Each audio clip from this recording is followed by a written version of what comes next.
സർക്കാർ നിയോഗിച്ച മുനമ്പം ജുഡീഷ്യൽ കമ്മീഷനെ തുടക്കം മുതൽ എതിർത്തവരാണ് സമരം ചെയ്യുന്ന മുനമ്പത്തെ ജനങ്ങൾ. ജുഡീഷ്യൽ കമ്മീഷൻ റദ്ദാക്കിക്കൊണ്ടുള്ള ഹൈക്കോടതി ഉത്തരവ് സർക്കാരിനെതിരെ തിരിച്ചടിയാണെന്നാണ് ജനത്തിന്റെ മറുപടി. കേന്ദ്ര സർക്കാരിന്റെ വഖഫ് ഭേദഗതി ബില്ലിൽ മാത്രമാണ് തങ്ങൾക്ക് പ്രതീക്ഷയെന്നും സംസ്ഥാന സർക്കാരിനോടുള്ള വിശ്വാസം നഷ്ടപ്പെട്ടെന്നും മുനമ്പത്തെ ജനങ്ങൾ പ്രതികരിക്കുന്നു.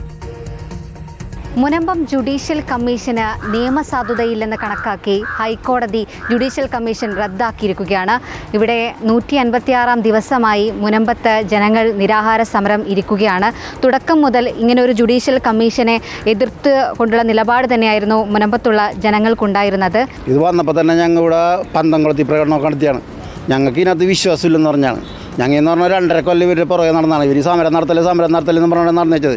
ഈ സമരം നിർത്താൻ വേണ്ടിയാണ് ഈ ജുഡീഷ്യൽ കമ്മീഷനെ വെച്ചത്. അപ്പോൾ ജുഡീഷ്യൽ കമ്മീഷനെ നിയമിച്ചുകൊണ്ടും മുഖ്യമന്ത്രി അവിടെ നിന്ന് പറഞ്ഞത് അന്ന് ഓൺലൈൻ ചർച്ചയായിരുന്നു. ജുഡീഷ്യൽ കമ്മീഷനെ വെച്ചിട്ടുണ്ട്, നിങ്ങൾ സമരം നിർത്തണമെന്നാണ് പറഞ്ഞത്. പക്ഷേ ഞങ്ങൾ സമരം നിർത്തിയില്ല. ഞങ്ങളുടെ റവന്യൂ അധികാരങ്ങളൊക്കെ ഞങ്ങളുടെ കയ്യിൽ കിട്ടിയതിന് ശേഷം മാത്രമേ ഞങ്ങളിത് നിർത്തുള്ളൂ. അതായത് ഞങ്ങൾ 3 കൊല്ലമില്ലേ ഞങ്ങൾ ഈ ജയിലിൽ കിടക്കണവരെ കിടക്കണത്.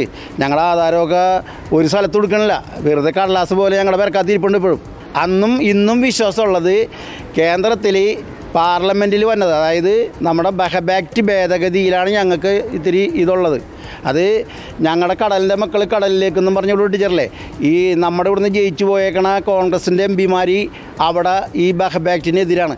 ആരൊക്കെ എതിര് നിൽക്കുമെന്ന് നോക്കി നിൽക്കുകയാണ് ഞങ്ങൾ പറഞ്ഞില്ല, ഞങ്ങൾക്ക് ജുഡീഷ്യൽ കമ്മീഷൻ ഞങ്ങൾക്ക് തീരെ വിശ്വാസമില്ലായിരുന്നു. ഇപ്പോഴും വിശ്വാസമല്ല, അപ്പോഴും ഞങ്ങൾക്ക് വിശ്വാസമല്ല. ഈ സർക്കാരിനെ ഞങ്ങൾക്ക് ഒട്ടും വിശ്വാസമല്ല. കാരണം ഞങ്ങളുടെ കണ്ണിൽ പൊടിയിടാൻ വേണ്ടി മാത്രമാണ് ഈ കമ്മീഷനെ നിയമിച്ചത് തന്നെയെന്നാണ് ഞങ്ങൾ ഈ നിമിഷം വരെ വിശ്വസിച്ചുകൊണ്ട് പോരണത്.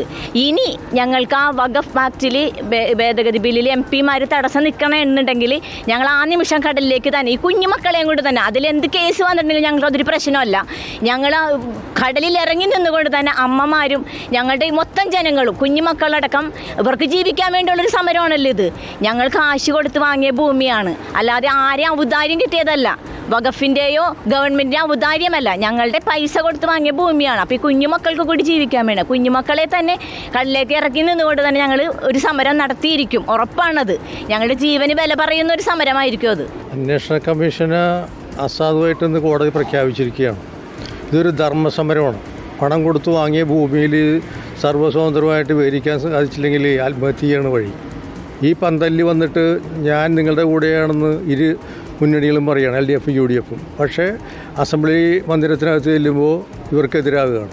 വാക്കും പ്രവൃത്തിയും വ്യത്യാസമാണ്. അതുപോലെ തന്നെ പാർലമെൻറ്റിൽ ചെല്ലുമ്പോഴും നരേന്ദ്രമോദി സർക്കാരിനെ എതിർക്കുകയാണ്. അത് വലിയ മാനസിക ബുദ്ധിമുട്ടുണ്ട് എന്നറിയാം. കാരണം അത്രയും ദിവസം അതിനു വേണ്ടി പോരാടുകയാണ്. ഞങ്ങളിത് ഇന്ന് മുന്നോട്ട് പോകുള്ളൂ, അല്ലാണ്ട് ഞങ്ങളിത് ഇന്ന് പിന്മാറാൻ തീരുമാനിച്ചിട്ടില്ല. കടലിൻ്റെ മക്കൾ കടലിലേക്ക് തന്നെ പോകും, ആര് തീർത്താലും. ഞങ്ങൾ അധ്വാനിച്ച് കഷ്ടപ്പെട്ട് ഞങ്ങളുടെ ചോര വെള്ളമാക്കി നേടിയെടുത്ത ഭൂമി ഞങ്ങളുടെ തന്നെയല്ല, ഞങ്ങൾ മരിച്ചുപോയ ഞങ്ങളുടെ മാതാപിതാക്കൾ കഷ്ടപ്പെട്ട് ഞങ്ങൾക്ക് കൈമാറിയ ഭൂമി. ഞങ്ങളുടെ ജീവനിവിടെ ബലി കഴിക്കേണ്ട വന്നാലും ശരി, ഞങ്ങൾ ഇതിനു വേണ്ടി പോരാടും. ഈ പോരാട്ടത്തിൽ ഞങ്ങൾ വിജയം കണ്ടെത്തുന്നവരെ ഞങ്ങൾ പോരാടും. ഞങ്ങൾ ഇതിൽ നിന്ന് പിന്മാറി പോകില്ല. 156 ദിവസമായി ഇതേ ആവശ്യം മുന്നോട്ട് വെച്ചുകൊണ്ടാണ് ഈ ജനങ്ങൾ സമരം ചെയ്യുന്നത്. ഇനിയും മുന്നോട്ടേക്ക്, അതായത് നീതി ലഭിക്കുന്നത് വരെ ഇതേ സമരവുമായി മുന്നോട്ട് പോകാൻ തന്നെയാണ് ഇവരുടെ തീരുമാനം. വീഡിയോ ജേർണലിസ്റ്റ് ചാൾസ് അഗസ്റ്റിനൊപ്പം reporter Anjali Sreejith Raj, in reporter.